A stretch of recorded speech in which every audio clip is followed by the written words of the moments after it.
from Jeff Larson at Lowell High School in Massachusetts. Thank you, Jeff. What do you consider the most significant improvement in this edition? And I think actually we've talked about that.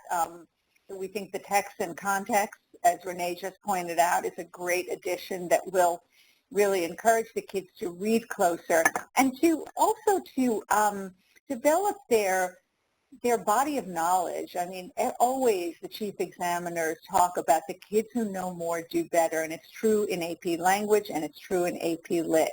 If they've read more, if they've talked more, if they are more experienced with literature, they will do better. So that we're very proud, of course, of the poetry chapter, which I've talked about, and the addition of more contemporary writers. I think those are some of our highlights, right? Absolutely. I think that's it. Nicole, if people have questions, are they writing in the text box here? Yep. I mean, we'll certainly try to allow some time at the end, but Nicole said if you have questions, write your question and she'll jog us because we're following slides and looking at notes at the same time. So if there's a question, if we're not answering this directly enough, or if you have a follow-up to this particular kind of question, write in the text box there, and then she can unmute you or just read the question to us. Okay, let's go to the next one then. Please talk about how you would use this text as an AP literature and composition teacher. Well, this is probably more Robin's question than mine, but I certainly will be happy to talk about it. We like the opening chapters. We think of the opening chapters as something that people will be working on summer reading. That if you go through the opening chapters at the start of the year, that you've already assigned something for the summer in all likelihood, and this is a very nice way to go through that. And if you've assigned novels, there will be poetry that you can bring the similar theme or whatever. So, or pick a thematic chapter that you love and just do that chapter with the opening chapters. And then I'm going to let Robin talk about the less is more part, because we all know that the course description says less is more. You don't do, 25 novels during the year. So, but Robin is also really big on student choice and does a very effective job of that. So, Robin, why don't you take over here? Well, I mean, when I teach this course, and if I were teaching with this book, I think, as Renee said, I would start the year off with the summer reading choice. And generally speaking, most teachers have one book, so I'm not so sure about student choice here. But I'll come back to student choice in a second. I would start the year with these opening chapters. And, if your class meets 5 days out of 5, spend 2 days talking about summer reading, or 3 days talking about summer reading and 2 days on the opening chapters. There are activities that can be done right in class. You can check for understanding. But I think taking the time to go through these chapters, not every page, pick and choose. While you're going through them, students are getting a chance to look at certainly a lot of poetry, excerpts that are the kind of things that may turn up on the exam, and lots of chance to practice. As far as the thematic chapters go, as Renee said, less is more. I know it would be very hard to get to more than, 2 or 3 over the course of the year, especially the exam is so early.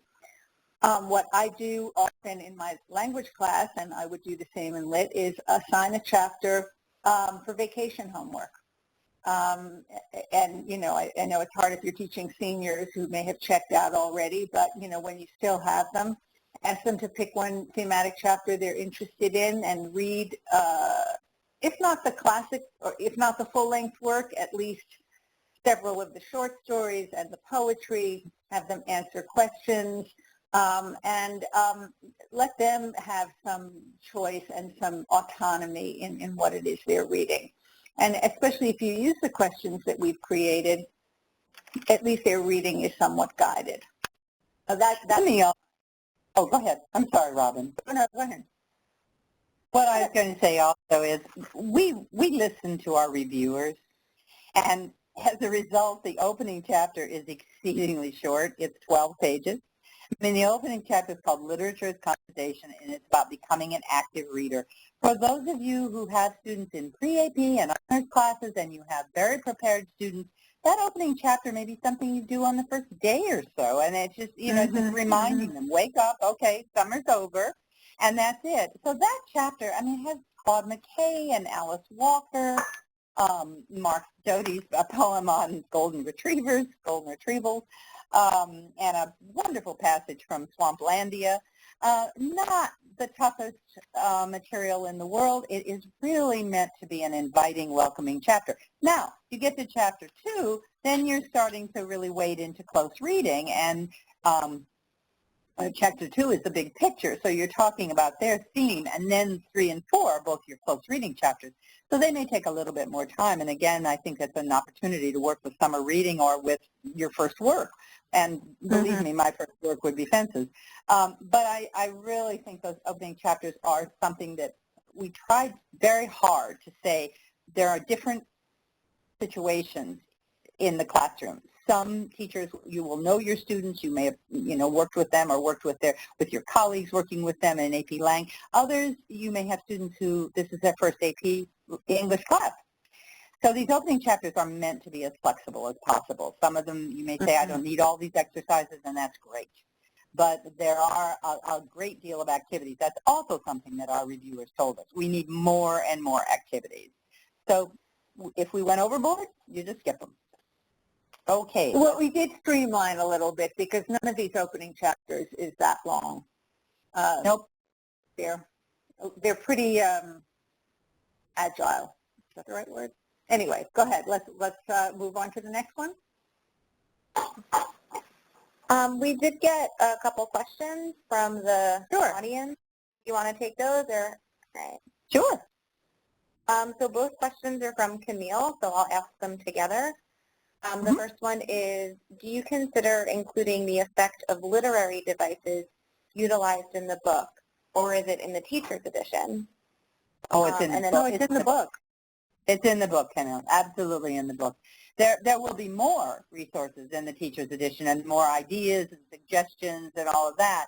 But absolutely, the thing we hear over and over again is that the kids get the poem, they get the passage, they can identify the literary terms, and we know that the one thing that's really happening with as these courses are redesigned is that there is a de-emphasis on terminology, but it's all into effect. And Robin talked before about author choices, and that's really go ahead.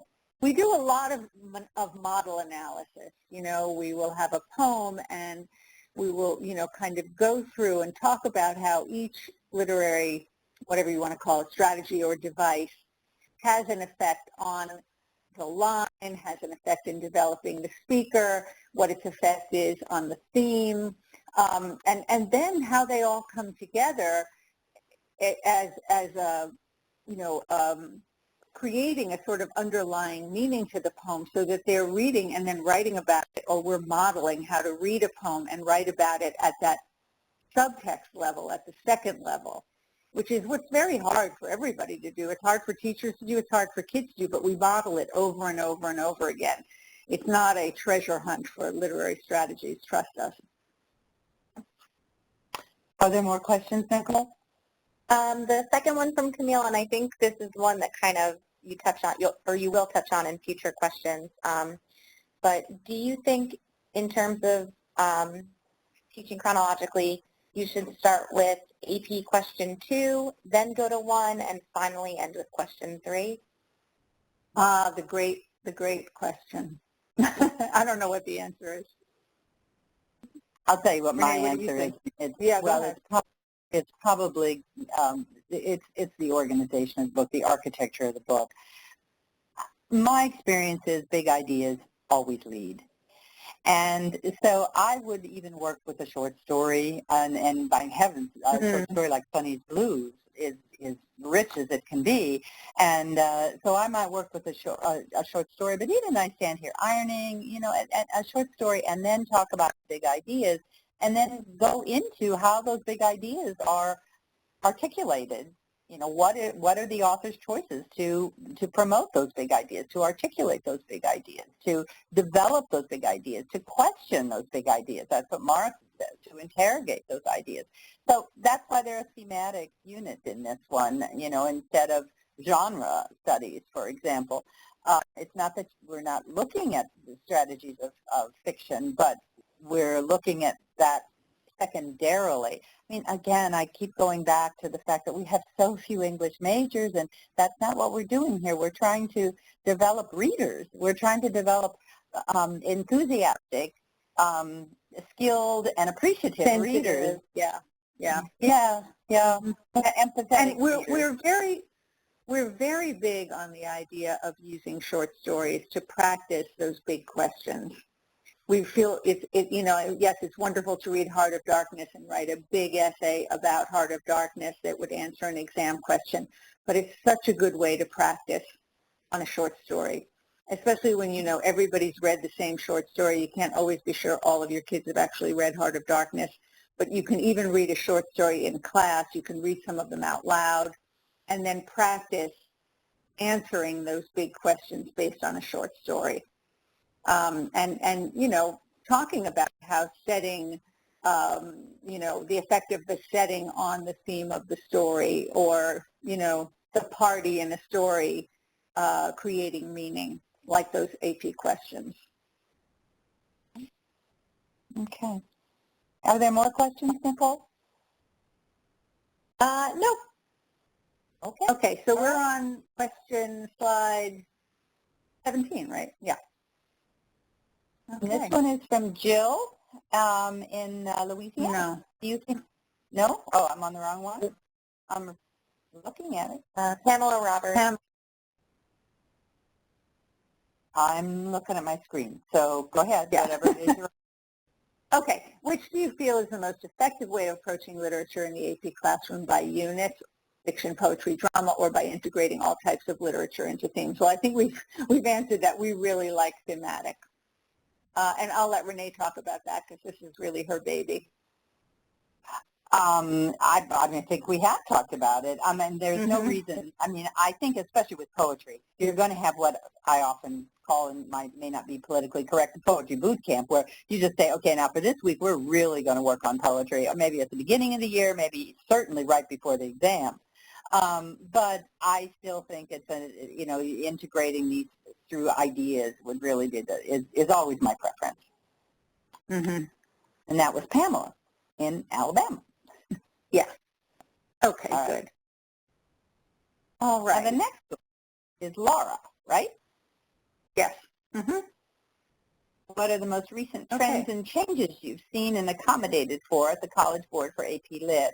For example, in terms of reading preferences, writing strategies, essay topic scoring, etc. Do you want me to start, Robin? Yes, please. This is your specialty. Okay. Well, a couple of things. I've already said that. We know that this course isn't going to come up for redesign for a couple of years. At least it won't be implemented for a couple of years. But we do know that there's a de-emphasis on terms. Really looking at, even in AP language, the same thing, that it's not that we don't want people to speak the language of poetry, that they needn't have certain vocabularies that empower them. We know that's important, but it's always on effect and authorial choice. What is the speaker's attitude toward the subject, and how do you know that? And the other thing is writing about literature. Writing interpretation, that this is an argument. The interpretive studies are arguments. The poetry is an argument of sorts. Absolutely, and the textual analysis is your evidence. That's very strong as people talk about the AP literature course these days. Essay topics, what can I say here? And scoring. I'm not sure quite what meant with the / scoring, but essay topics are pretty much the same as they've been, the 3 essay topics. They're always a question on, the poetry is very often on speaker. Sometimes it's comparison, hasn't been comparison for a while, but we're told it always could be. And then, of course, the close reading very often tends to be a very dense passage. I'm not sure quite what that means. So if Laura's here and she wants to ask a follow-up question, please do. But I'm not going to stutter around and not get on to other questions because I'm not quite sure what that means. As far as big changes in the exam, we don't know if they're coming or if they are coming, what they might be. But we do know that this exam has been stable with those same 3 questions since the 1960s. Now, Yeah. whether that means time for a change or it's all working, that's up to the College Board. If it ain't broke, don't fix it. Okay. Great. All right. Nicole, next. Okay. I put these 2 together on the slide because I thought they were, somewhat related. Could these texts be used in a regular education classroom to assist in close reading skill building? We use them in AP classes. Could regular ed students benefit? And then there was another question about would the text be effective in a mixed class of honors and AP students? And, our answer was, why not? It might take longer. You might have to do fewer texts, but why not? It might be in a regular ed class to do a little bit more with short stories. We're assuming in an honors class that the students are good readers, but they're not taking the exam. So they have that luxury of, going through the book. The questions in AP, the questions that even the exam asks, certainly the questions we ask in the book are the questions you would ask in an honors class. To study, what a poetry passage has to say, full-length works. At every step of the way, this book is about critical thinking. We are, fanatically careful that every question we ask is open-ended, that can't be answered in a yes or no question, or with a yes or no. So we believe you could use this book in any level class. You would use it differently. This is a philosophical question for me, and those of you who know me know that I've been teaching at open admission schools, and I've been teaching at schools, colleges where students come unprepared, or they're untraditional students, non-traditional students, and I've never been a believer that Hamlet is only for people who are really at this level. But what Robin said is absolutely true. If I'm teaching to a group of students who are unaccustomed to reading longer works, I'm probably not going to teach Heart of Darkness, Pride and Prejudice, Song of Solomon, Frankenstein, but I might choose one of those and really work with it, work with maybe text and context as it is in our book or as I configure it on my own, working with poetry, trying to find ways to, maybe it'll be harder to engage them, for them to see Heart of Darkness as having any relevance to their lives or any way to enter in. But the questions that we ask, there are many, many questions, and so I think that those can help and they can lead students. And if it's a gen ed class, maybe there's more work with vocabulary, for example. But again, I know this is particularly for AP, and if you're going to move pretty quickly at a clip and prepare for the exam, then the text works very well. But this is literature, and so I think everybody should read Adichie, and I think everybody should read Faulkner, and I think everybody should have the opportunity to talk about Tim O'Brien. So I can't say no to this one. Yep, I agree. Okay. All right. Do you think it's better to have a separate poetry unit or exploring thematically linked pieces throughout the year? I think we've talked about that too, although as Renee said, it might not be a bad idea to bookend your year with poetry, to spend time with the poetry chapter in the beginning of the year, and then before the exam do a poetry boot camp. Whenever I've taught the course, I've always done it that way. I suspect many of you have also. We think, organizing a book thematically is the way to go. And Renee, if you want to add to that, go ahead. No, I really don't. I think you've made the point well. Mm-hmm. Okay. Yeah. All right. Next question.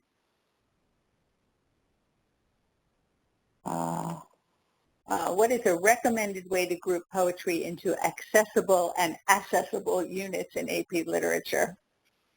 Well, Again, really hard question. Say it again, Renee. It's a hard question. Yeah. You know, again, you know, because we are comfortable with the thematic chapters, that would be one approach. Interestingly, the poetry in the chapters is arranged chronologically, so you could also focus on, you know, the development of poetry if you wanted to by using the poems that way. Accessible and accessible is very interesting. I kept looking at that thinking, wait, is that accessible spelled wrong? But I see what you mean, accessible. I assume you mean assessing, easy to assess how well the kids are understanding it. I know one thing Renee always used to do, maybe you still do in your courses, is have the students or have us write multiple choice questions. And that might be an interesting approach with the poetry also. Okay. The other thing that I might add here. Oh, I'm sorry. No, go ahead, Renee. I'm looking at mine. The other thing I might add here is that if you might group poetry, and I'm not sure group, but maybe like a little trio. If you look at 3 poems that use a conceit, for example, you know, how is that operating in these 3 poems? How is it operating differently? You know, are just the comparison contrast ones, you know, what is the differing attitude of the speaker toward nature, for example? That's been an AP question. So you might, the one way to group poetry, I think, would be to look at strategies or, you know, literary techniques in that way and really examine how an author uses that differently in this, you know, in this poem than in this poem. So there, you know, how does the metaphor reveal itself there, and how is it related to meaning?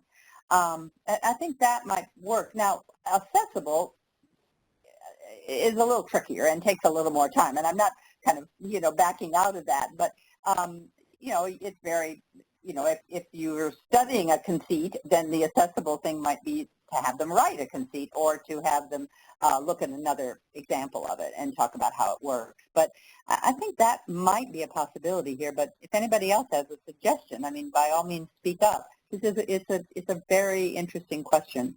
It is an interesting question, and I'm thinking here, I know one of our notes, Renee, you suggested letting students find their own poetry, which is another interesting approach. And I'm also thinking about, you know, how hard-pressed we are in these AP courses to have the kids do anything so-called creative. I mean, we just don't have time for it. But one thing that, you know, I think a lot of us love to do is have the students imitate a poet, have them write a sonnet, you know, have them write a satirical poem, have them pick a poem they like and try to contemporize it, but using the same form. And I think that is a way to assess their understanding, if that's what we mean by the question. I didn't see if Julie's here. Julie is here, and she did Skype me a comment. Oh, good. So she said one of the things that she tried with assessment in poetry was writing some, and it didn't really work. Other than terms, she has trouble assessing their knowledge, but she likes the conceits idea. And Camille has suggested, do you think maybe the teacher refers to a different period from 17th century poetry to the 21st century? Could this be a new way to assess?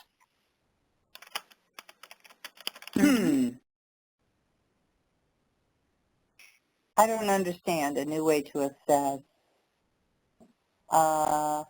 You mean take something like we have John Donne's valediction forbidding mourning, and then we pair it with Adrian Rich's valediction? Yeah, we actually have a lot of those sort of talk-back conversation sorts of things. Yeah. And that is a nice way to do it. Yeah. And Julie, you know, it's always hard to assess student writing of poetry because you're asking them to do it in order to demonstrate their understanding of a stylistic issue. And I could do that, and I could probably get a C+, because I'm not a poet, and I could see some students doing it and just doing it with such flair. and I might really understand the stylistic element as well as the kid who does it with flair. But right. yeah, so I'm sympathetic with that, and you're probably right. That's a difficult one. So have to keep thinking about it. Good question. Good question. And then just one more comment from Christine. She has students work with a poet of literary merit and has them find a musical artist or group with similar thematic themes. Oh, that's a good idea. That's a very nice idea. Yep. Thank you, Christine. Yeah. Hey. All right. Okay, well, the next question is kind of related, and Camille, maybe this comes up to what you were talking about. How much time should we devote to teaching pre-19th century poetry, including metaphysical? I'm just going to say here, thank you, College Board, because both in language and literature, they really have held the line in saying, no, we are not just going to do 20th century and beyond. And so how much time? All I can say here is sometime, because we know that there will be a pre-19th century poem, possibly metaphysical, on either the essay or the multiple choice, sometime both, every year. The metaphysical poetry is interesting here because when I saw this question, I thought, wow, back in the day, and I'm talking about the 90s and maybe even a little bit before that, we used to say that the poem's always going to be either metaphysical or modernist, because it was just year after year after year after year. That has really changed dramatically. There have been marvelous contemporary poets, and certainly the romantics. So there has been a change in that. But you're going to have these older poems, and the interesting thing is sometimes the first step, which is literally what's going on, is if they can do that, then they see that this poem is a little bit more accessible than they thought. Right. So certainly sometime. And I think, again, because these are thematic, if you look at, I'm just trying to look quickly here under conformity and rebellion, Dickinson, Much Madness is Divine as Sin, thematically is not too different from maybe the Jamila Woods poem. So that is another way to bring in the earlier work. But they just need practice with the earlier work, with a Harris poem. And it's slow and steady. These are works that reveal themselves, it just doesn't happen quickly. And I think learning that kind of patience in your class will help them on the exam, even though they'll be doing it under tremendous time pressure. But I will also say that, the books, the works that we've picked, even the old ones, are pretty accessible because we wanted to enjoy working on them as much as having you teach them. So, and again, the questions that we offer after each work can really guide you and your students through them a little bit. Okay.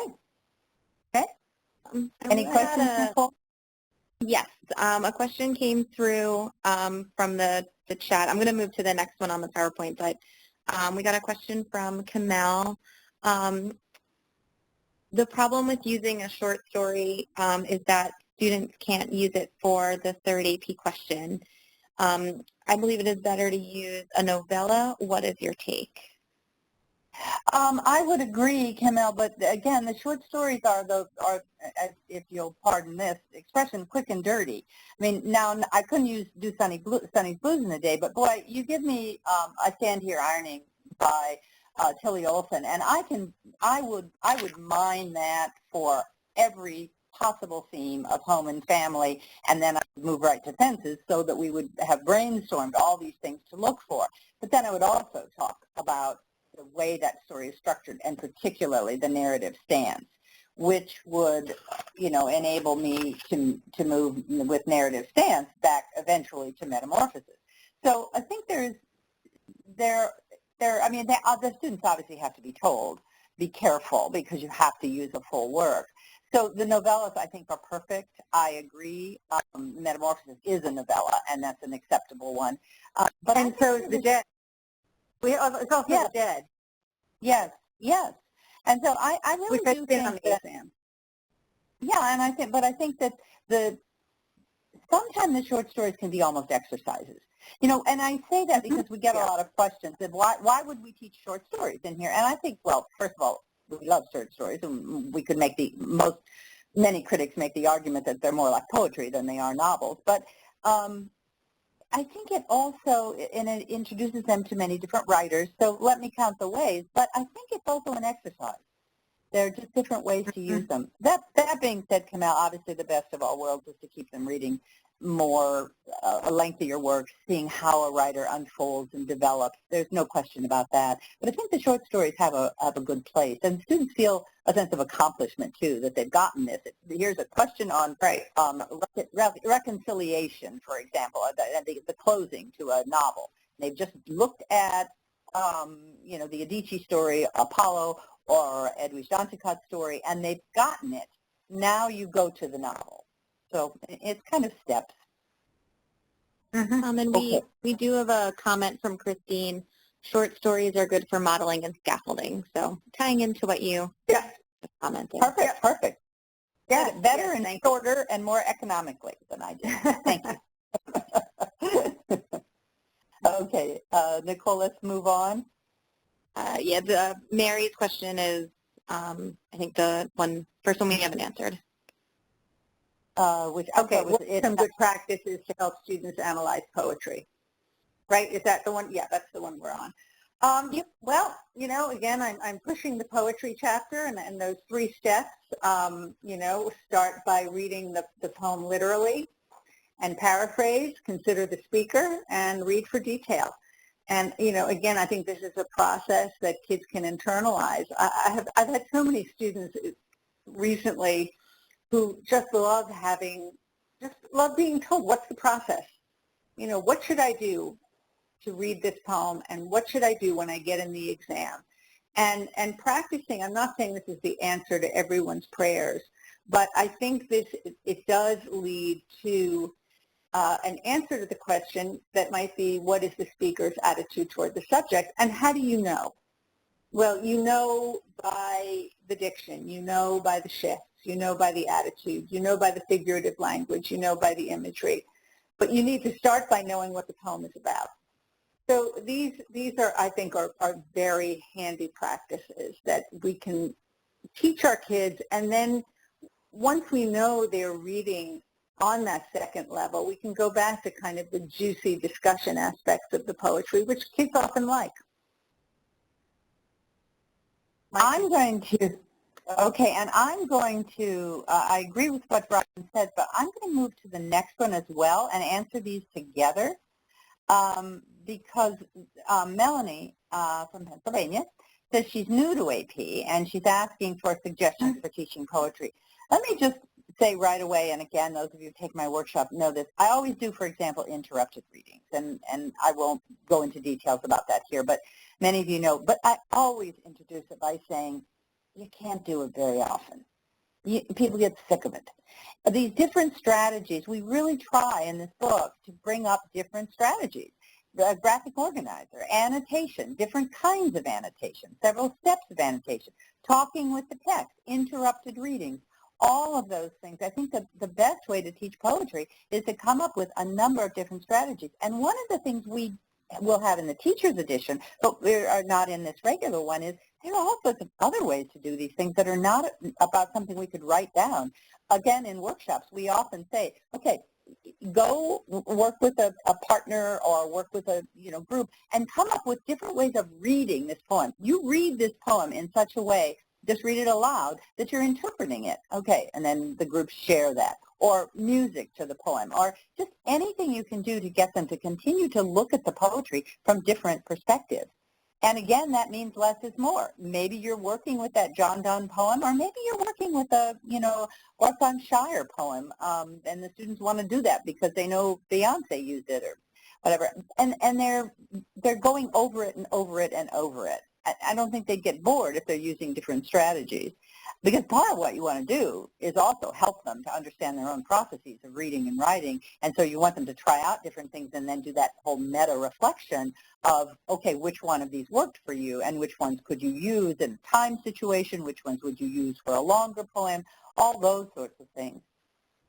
But to Melanie, I would also say I am not a big structure of all poems in the sense of villanelle and certainly sonnet I would teach, but in terms of villanelle, sestina, and complex structures. But I always look for shifts in the poem, which is, again, part of our poetry chapter. And I would do both. You're going to teach them along with the novels, and you're also going to, have times when you're just focusing on the poetry alone. Sound and sense. Okay, do we have any questions there, Nicole? Okay. Pairing poems with novels. Well, actually, I do have some suggestions. One of the things that we're doing in the teacher's manual here that I think is pretty interesting is using poems to approach themes in the major works. And I'm going to, Carolyn, I don't know if Carolyn asked the question specifically about novels, but I'm just going to take that to mean longer works. So if I were going to start teaching fences, I would probably right away say, okay, I'm going to start with Mother to Son. What's the deal here? And then try to link it with Rose in Fences. How would she talk to Corey? How is this, similar to what she would have to say? Ortiz, My Father's Song. How would Corey think about Troy? And with Heart of Darkness, I might go just to the text in context, that poem, The Stranglehold of English Literature. I might start with that. What themes, what ideas are we getting here? Again, working at the level of ideas and always then going back to close reading, or not going back, but then promoting close reading by looking at the poem again another time. But I would use the poem to ask people to rethink or to think more deeply about something in a longer work, whether it's a novel or a play. And that would be the start of things. It doesn't mean that would be the end of my instruction on poetry by any means, but at least that would be a start. Comments on that, Nicole? Or Robin? No? Okay. Nope. No. Great. Okay. Oh, here's a tough question. Next. Go ahead, Robin. How do I motivate students to do close readings without them complaining they already read the material once? Yes. Some practical suggestions, direct them to look for specifics. Count the verbs, for example, or compose 3 different questions. Start with really short pieces. Look for the shift.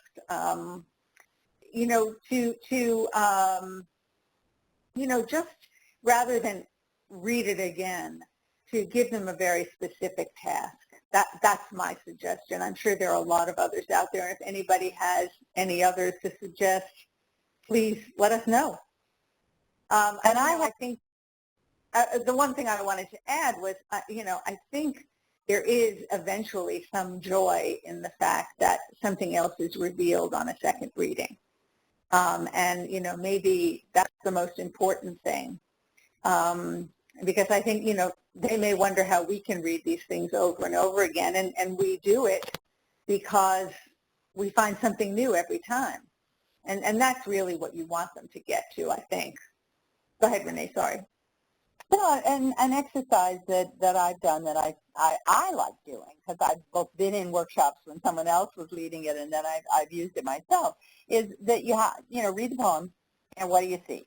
Okay, so I'm reading it privately and then I'm writing about it. Okay, little brainstorming. Next time, get in your groups. Somebody reads it aloud and then you write about it and then you talk about it. Okay? Or somebody reads it aloud and then you just talk about it. And then you start to write about it again. Then you go to another situation and you're reading to someone while you're questioning. And again, I'm kind of stringing it out here, but where you're actually going into different modes of understanding the poem. So you're reading it privately and then writing. You're perhaps sharing what you wrote about it and then talking about that. Then you read it in a group. Then you write about it again.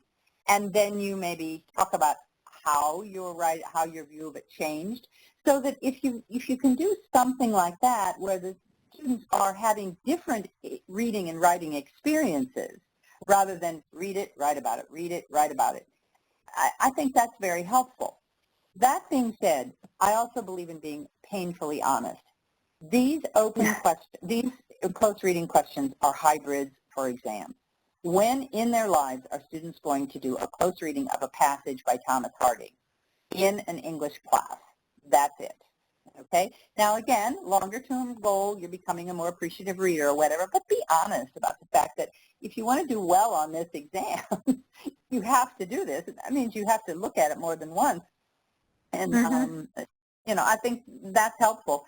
But I really think this other kind of exercise, different sorts of strategies where students are doing different kinds of reading, writing, listening, and speaking experiences as they're working with the poetry is extremely, extremely helpful. Okay. Yep, I agree. Any comments on that, Nicole? Nope. Okay. All right, so next question here about time. Yes, how can I help students analyze a piece more quickly so they don't run out of time on the multiple choice essays? And Renee, I'm going to let you were so good talking about this idea of internalizing. I'm going to let you talk about it. Oh, this is Robin as Tom Sawyer. No, no, but I do. Let's see here. Well, part of it is when we ask people to do graphic organizers, we're asking them, well, let me just back up a little bit. We're really good readers. Every one of us here in this webinar, we're good readers. And if somebody says, why are you a good reader? It's because we've been doing it a lot. And we have internalized the process of reading when we have time to just relax and spin out our pleasure in the reading, but also when we know we have to perform because we're taking some kind of an exam or are being observed while we're teaching or something like that. And that's what we want our students to do. So that whenever they're doing annotations, for example, and they say, well, I can't annotate 3 times on the exam and I can't talk with the text on the exam. No, they can't. But they can internalize the process that goes with that so that when they get to the exam, they know right away, okay, the first thing I need to do is this, then I need to look for the speaker, then I need to look to see if there is a shift and what that shift is and what we're shifting from to. That just becomes part of their thinking process. To do that, they need to practice, but they also need to reflect on that practice. And that's, again, why less is more. So instead of doing 5 poems, maybe they do 2, and they do some reflective work. And then, I can talk about choice, but that's another story. So I think it is that internalizing and, again, talking with them about the meta thing. Yeah, I agree. I mean, it is interesting if you have the luxury of giving a couple of practice tests during the year. I just find the kids get better with the time. They've internalized what it is they have to do, how much planning. There is always an improvement by the second one if you can do that kind of practice test. Yeah. Okay. I think the next question is Micah's, is it not? Yeah, how do you help students work time? After all is said and done, students are taking AP, and I've made students no matter how much we practice, they cannot work to time. Well, we've just spoken to that a little bit, Micah, but let me just say this again, and that is, I know everybody's school is different, and I know everybody doesn't have this luxury, but somehow they need to practice taking an entire test at least twice, and that means 3 hours. That's difficult in terms of their extracurricular activities and your availability and all of that kind of thing, but that, I think, becomes extremely important. When I've had teachers write all 3 questions, even if it's just 20 minutes per question, but I say we're going to take an hour and we're going to do this, one of the things that always comes back is, oh my God, I'm working with this poem about, Native American, and then all of a sudden I'm going into Middlemarch, and then from there I have to choose a work, and I'm going to do, Faulkner. that shifting in their own heads, I think, is really, really difficult. The other thing is to have them do multiple choice, do a multiple choice section, not the whole exam, but a section, and give them all the time in the world, and then, well, not all the time in the world, but say, well, you're going to take your time. Are you all finished now? Then give them a very specific time. There are 10 questions. You've got 10 minutes. And 9 times out of 10, their accuracy level will be higher on the one where they had 10 minutes to do 10 questions than the one where they, kind of spin around. Meandered, yeah. That might be helpful. But it's a problem, Micah. I mean, there's no question about that. But all the research on writing shows that unless there's a, some kind of a learning issue or something, that the more time you give people, giving people more time does not affect their performance. It does not affect the outcome. So, I want to just add something that I learned in Renee's class many years ago, this reminder that they're being scored on a first draft. It does not have to be perfect, and I remember Renee saying a long time ago that they wouldn't be penalized for cosmetic paragraphing or something like that. They won't even be penalized if they don't write a conclusion, that the readers are looking for what they do well. So, for your students who feel they've got to have that, in conclusion, I have shown, tell them to just move on, and I think that can be helpful too. I also think it's really important to force them to practice. Not just practice, but plan. To give them the prompt and not give them the composition paper until they've been planning for 12 minutes or 8 minutes. I think that's another practice that's really important for them to internalize. Otherwise, it's like a race. The minute you say go, they put their pen to paper and start writing without having really read carefully or thought carefully. So that's another suggestion. Okay. We're in the home stretch here. Very, very close to home. Yeah. Okay. Then let me see. The next one is Jalinda. What are your suggestions for developing skills in students with very limited experience with composition? Well, this is my baby, of course, because the equity agenda is so dear to my heart. And that is break it down. I believe in steps. I believe in modeling. I believe in giving them lots of examples. I believe in letting them look at the samples that are online. And you're a consultant, so you get extra samples. So you can share those with teachers. And that is, how would you score these and why? What are come out with, here are 3 papers that are, an 8 or 9, for example, or a 6 or 7. These are all upper half papers. What are the characteristics that every one of them shares? Is there a thesis statement? Is there this? Is there that? Once you have that information, then you start to say, well, how can we build this? But I think then you really do the building blocks and the modeling. You need a thesis statement. You do need development. You need to know how to integrate quotes. You need to, and again, it's an essay. So what is the architecture of the essay? And if it's timed writing, then perhaps you don't need that conclusion. And I never worry about things like the hook in an AP lit exam. Although the best papers are just naturally going to do interesting things. But, they need a lot of opportunity to revise and reflect upon their revision in order for them to feel confident enough that when they don't have the opportunity to revise, that they are dealing with the first draft. But it's a pretty tight first draft once they've had a lot of experience. Yeah. But again, if your students have limited experience with composition, then they read less. They simply read less in the course, and you spend more time on their writing skills. And I don't have any problem at all with that, because these passages that the kids have on the exam, and now granted multiple choice, that's another story, but the passages on the essay, you can notice a few things, and if you write a pretty good essay, you're still up there in that 6 or 7 category, which is not a bad score at all.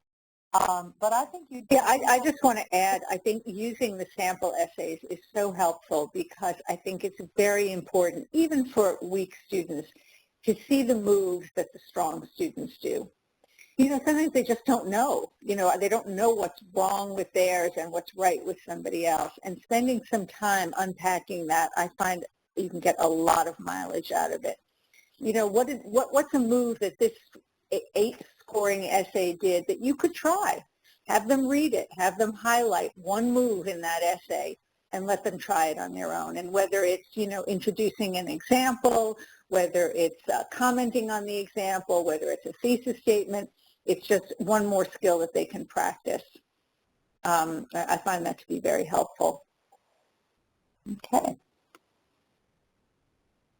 All right. Ed Schmieder, why have you made such widespread use of short excerpts from longer texts? Why so much decontextualization? Renee, take it away. Okay, well, my pal Ed here. First of all, the excerpts are on the exam. And if you go back, it's an excerpt from Cormac McCarthy. It's an excerpt from Thomas Hardy. It's an excerpt from, Middlemarch. It's, as I said earlier, sometime, in rare cases, there will be a full short story. So that was one reason why we did, because we're reflecting what's on the exam. Another thing is using short excerpts from longer text allows us to feature many, many, many writers.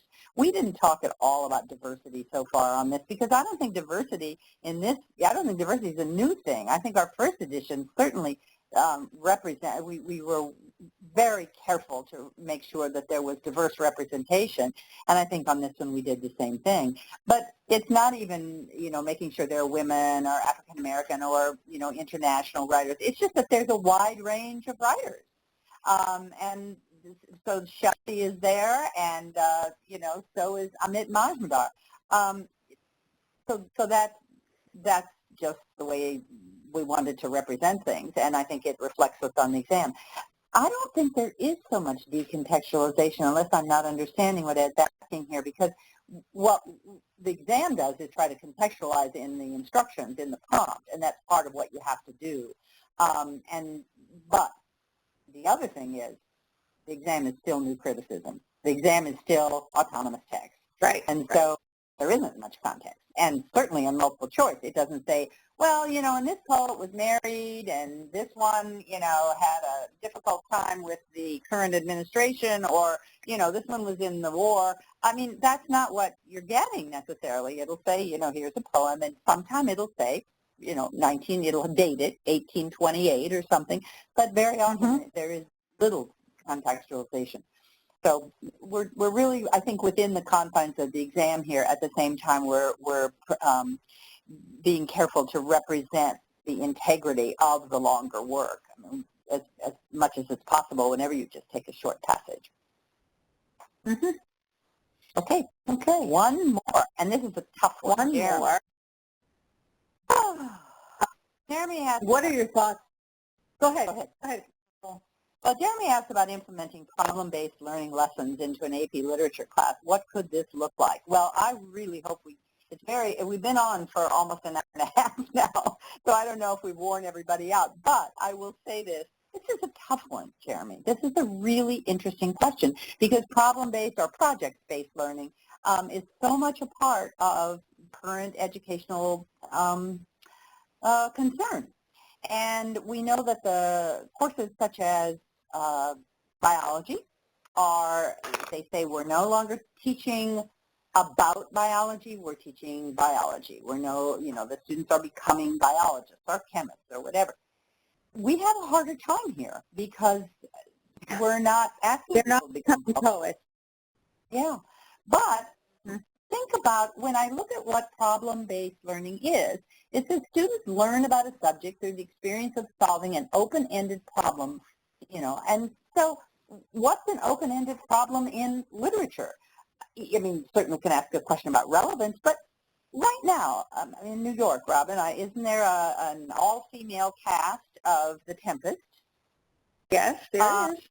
And it takes place in a prison. It's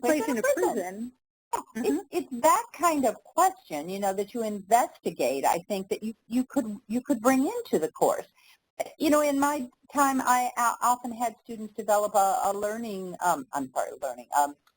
website on a writer. or a website on a particular book. I think these are, these bigger questions about the role of literature. Does the literature really make people more empathetic? Have them read those studies saying it does, and then maybe they conduct their own experiments into it.